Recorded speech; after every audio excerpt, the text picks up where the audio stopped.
30분을 다 이 얘기만 하겠는데요. 아, 그러니까요. 아니 중요한 문제기는 해요. 예, 저는 이 얘기를 오늘 처음 들었어요. 예, 왜냐면 제가 그 전에 의사 선생님들 많이 왔다 가신 걸로 알고 의사 있는데. 선생님 이런 얘기 안 해요. 그래요?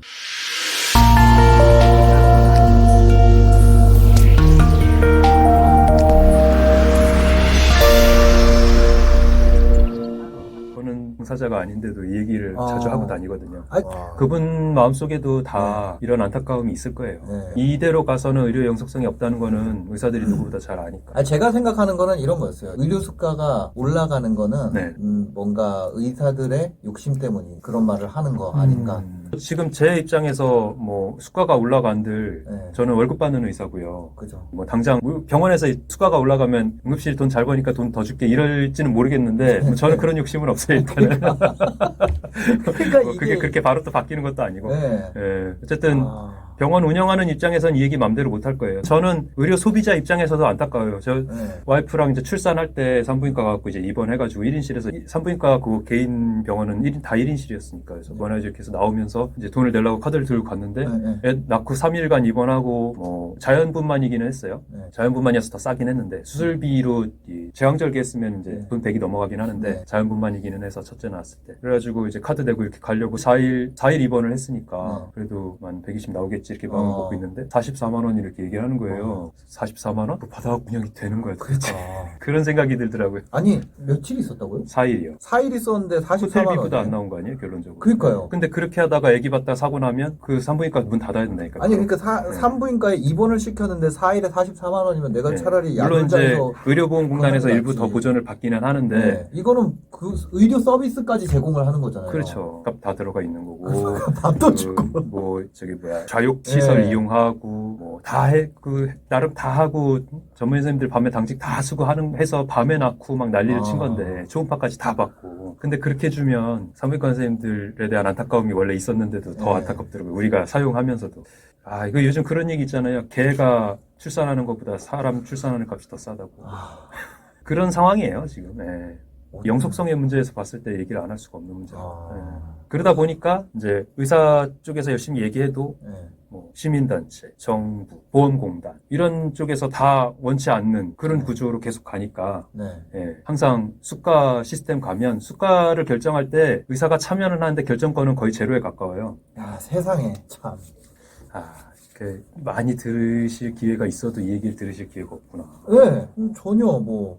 그러면 얼마나 사람들이 모르는 걸까? 모르죠. 네. 다 그냥 그렇게 느낄 거야. 아마 저도 그냥 막연하게 뭔가 돈을 더 벌려고 그러나? 의료 사용자 입장에서도 조금 진짜 아플 때 치료를 잘 받을 수 있는 환경이었으면 좋겠어요. 집에 환자 있으신 분들은 어쩔 수 없이 이걸 아실 수밖에 없을 거예요. 내가 뭘 하려고 하면 보험이 안 돼. 뭐 제한이 있어. 진짜 아플 때 치료 못 받는 이 간병비 이런 게 이제 대표적인 거죠. 환자 간병하느라고 결국은 한 사람이 생업을 포기를 해야지 돼. 환자가 생기면. 맞아요. 그러다 보니까 이제 이렇게 의료비가 싼 나라에서도 재난적 의료비라는 얘기가 나오는 거 아니에요. 환자 한 명이 집안에 생기면 한 명이 돈을 벌어야 될 사람 못 버는 일이 생기고 다 거기에 들어가야 되고 수술비, 중환자실비 이런 것들도 아무리 다른 나라보단 싸다고 해도 많이 드는 거는 사실이니까. 그러니까 아버지가 쓰러지면은 그 집안이 망하잖아요. 그렇게 되는 거죠.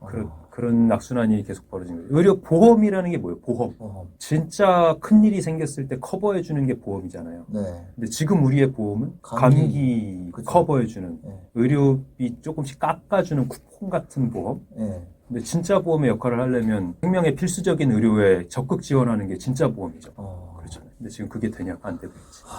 그러니까 간병비가 그 대표 뭐 10,000원씩 더 내자고 했을 때 그때 해결해 준다는 게 이제 간병비였는데 결국은 요번에도 해결 못 하고 지금 가고 있잖아요. 간병비 되게 비싸요.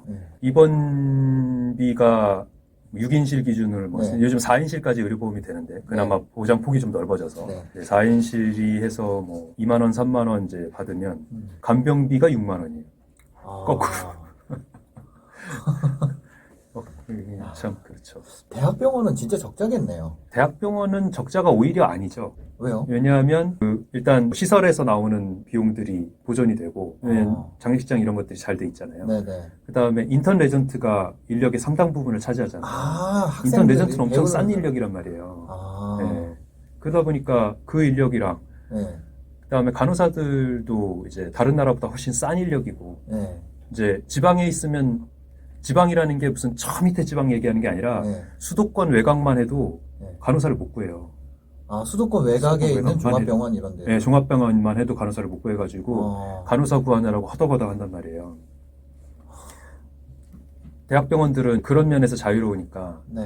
네, 간호사 충분히 뽑으면 수가 더 줄게 할 때 충분히 뽑을 수가 있는 여력이 되고 지방병원들은 간호사가 없어서 병동을 닫아요. 시설은 300병상 해놓고 네. 간호사가 안 뽑혀가지고 네. 200병상만 운영한다든지 아, 이렇게 진짜요? 돌아가고 있다니까요. 네. 간호사가 왜 안 뽑히는 거예요? 돈을 안 주니까 다 지금 우리나라 간호 면허가 나온 거는 네. 인구 대비로 적지 않아요. 간호사 업무를 하느니 집에서 애를 보는 게 나으니까 집에 들어가는 거 아니에요. 그러니까 의료 필수 인력이라고 했으면 먹고 살 수 있게 해줘야 나와서 네. 일을 하잖아요. 그렇죠. 근데 이제 뭐 3교대 상황에서 이렇게 뭐 태움에 고생하면서 대학병원에서 이렇게 몇 년 고생하다가 이제 2차 병원이라도 나와서 보면 대학병원에서는 많이 주는 대신에 정말 생고생을 하게 되는 네. 구조고 많이 봐서 많이 일을 하게 만드는 구조로 돼 있습니다. 그렇게 해서 체력이 도저히 안 돼서 이제 나오면 지방 병원들은 또 임금을 또 대학병원처럼 많이 줄 수는 또 없거든요. 그러니까는 나와서 그냥 아이 보는 게 더 나은 상황으로 계속 가니까 면허를 계속 더 뽑아봐야 네. 그 의사들 뽑아봐야 필수 의료를 안 가랑 똑같은 거예요. 간호사들도 뽑아봐야 그 간호사들이 일을 해야지 그죠. 되는데 되는 건데. 지금 병원에 가보세요. 수선생님급 말고는 다 너무너무 젊은 간호사들이야. 그럼 그 중간 단계 다 어디 갔어? 다 집에 있는 거야. 네. 그런 구조가 또 계속 반복되는 거죠. 네. 간호사 선생님들도 그냥 집에 들어가는 게 나은 상황이니까 안 나와서 일을 안 하는 거고. 우리 집에도 의료인 한 명 놀고 있어요. 제 동생 물리치료사인데. 아, 그래요? 왜 일 안 하고 있어요? 그냥 그 정도 돈은 다른 데서도 벌 수 있다고. 네. 그게 문제예요. 네. 네. 진짜 필수 의료고 필수적인 인력이라면 대우를 해줘야 그 사람들이 어렵게 배운 걸 써먹을 거 아니에요. 네. 근데 그런 구조가 안 돼 있는 거 결국은 또 이제 숟가락 또 가는 거예요. 의사 많이 안 줘도 되니까 간호사들이라도 조금 잘 돌아갔으면 좋겠어요. 응급실 맨날 간호사가 없어가지고 계속 바뀌면 손이 안 맞아가지고 네. 자꾸 사고가 나는 거예요. 오랫동안 한 3, 4년만 손 맞추면 네. 그 사람들이랑은 눈빛만 교환해도 저절로 이제 이거 해야 되고 저거 해야 되는 게 다 네. 맞춰지죠. 그게 아니라 신규 선생님들이 반이 넘고 막 이렇게 돼버리니까 네. 손이 꼬이고 엉뚱한 거 하고 있고 이게 계속 반복이 되는 거예요. 안정이 안 되고. 그러니까 이게 돈을 외면하려고 그래도 돈이 있어야 돼. 그 돈 결국은- 얘기를 하긴 해야 돼요. 결국은 진짜. 어느 정도 수준이 나와야 퀄리티가 올라가는 거죠. 지금은 퀄리티를 낮은 진료를 낮은 가격에 받자라는 개념이니까 네. 좋은 게 아니죠. 어떻게. 그쵸. 아유. 어떻게 다시 또 이쪽으로 또 갔어요. 네. 아니, 여튼. 그래서 저는 이제 저는 응급의학과. 응급의학과. 그 응급실에 있으면 뭐 여러 종류의 사람들 다 오죠. 응급실에. 그렇죠. 응급실이라는 거는 아프면 일단 와서 다 봐야 되는 거니까. 네. 각양각색 환자를 다 보는 거죠. 그 하루에 완전히 똑같은 환자는 없다고 보는 거예요. 응급실은 그럼 가격이 더 비싸잖아요. 네. 그 응급실에 왔다가 치료를 못 받는 경우도 있나요? 뭐 돈 때문에요? 네. 뭐 응급의료 대불제도라는 게 있어서 당장 배 아프면 네. 119로 실려왔다. 그러니까 의사가 보기에 중증이다. 네. 그러면 돈 없어도 당장 치료 받을 수 있어요. 나라에서 내준다고 약속을 해줘요. 네. 예. 그게 늦게 들어와서 문제긴 하지만 약속은 해줘요. 그런 게 그리고 있구나. 예, 그게 응급의료 대불제도인데 네. 그래서 당장 현금 없어도 난 응급의료 대불제도를 쓰겠습니다라고 말해도 되고 몰라도 알아서 해줘요. 알아서. 한 2, 3년 전 얘기인 것 같은데 네. 술 취해서 매번 사고를 치는 환자가 네. 또 배가 아프다고 오니까 또 술 먹고 배 아픈 거겠거니 하고 병원이 당신은 더 이상 치료해 줄 수 없어요 했다가 환자가 사망하는 바람에 큰 사고가 난 적이 있어요. 진짜요? 예. 네. 잘못된 거긴 한데 근데 이제 의료인이 봤을 때 중증이면 이제 그 환자는 이제 원무과 차원에서 당신은 하도 계속 똑같은 일로 반복해서 와가지고 제대로 돈을 안 냈으니까 못 봐주겠습니다. 이러는 바람에 사고가 난 거지만 사실 의료인 입장에서 이 환자 밖에 나보내면 사고 나니까 일단 들여보내요. 일단 들여보내고 비용은 응급의료 대불제도로 처리합시다. 이렇게 하면 돌아가요. 그럼 그 환자한테 모든 검사 다 할 수 있어요. 대불제도. 네, 그거는 좋은 제도죠.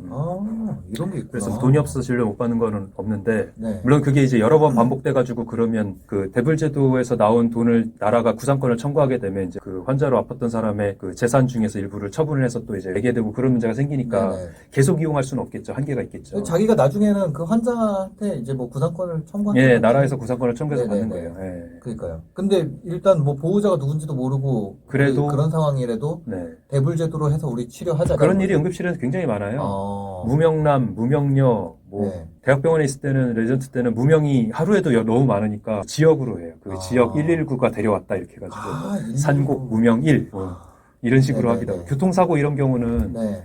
뭐 많이 다치면 이제 의식이 없잖아요. 이러면은 인적 파악이 안 되고 네. 뭐 이런 아니면 또 어떤 경우는 퍽치기를 당해가지고 뭐 신분증도 없는 상태로 왔어. 막 이러면 진료 끝내고 나서 경찰 통해가지고 지문 따가지고 인적 찾기도 하고 막 이런 별별 일이 다 일어나요. 예. 그게 응급실이에요.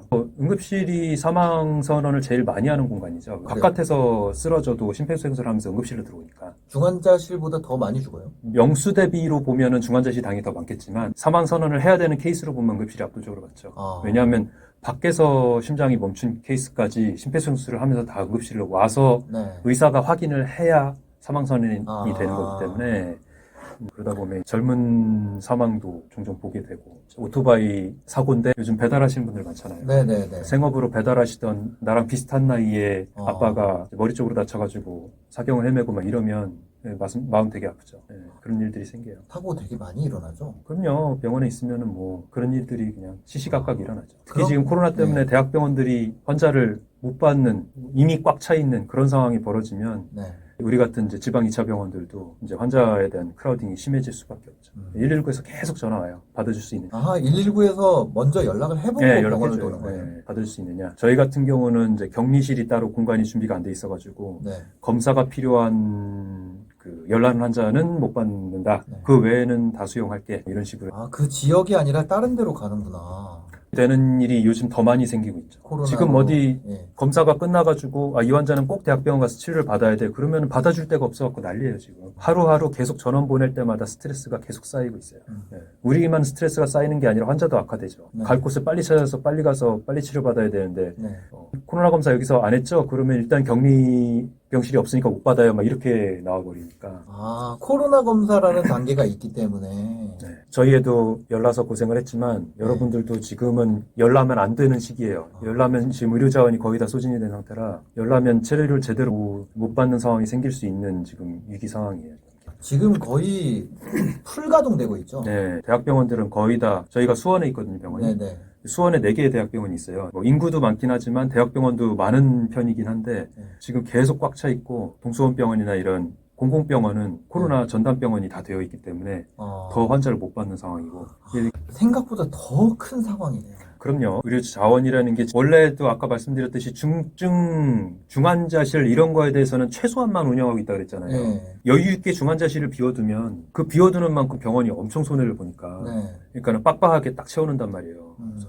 병원 병실 개수의 구조로 보면 한 20개에서 30개 있어야 되는 병원이 15개에서 20개만 운영한다든지 이런 식으로 되기 때문에 꽉 채워서 돌아가게. 꽉꽉 채워지고 나면 다른 데로 가야 되는데 갈 데가 없는 거예요. 꼭 그 병원에서만 치료해야 되는 환자들이 있거든요.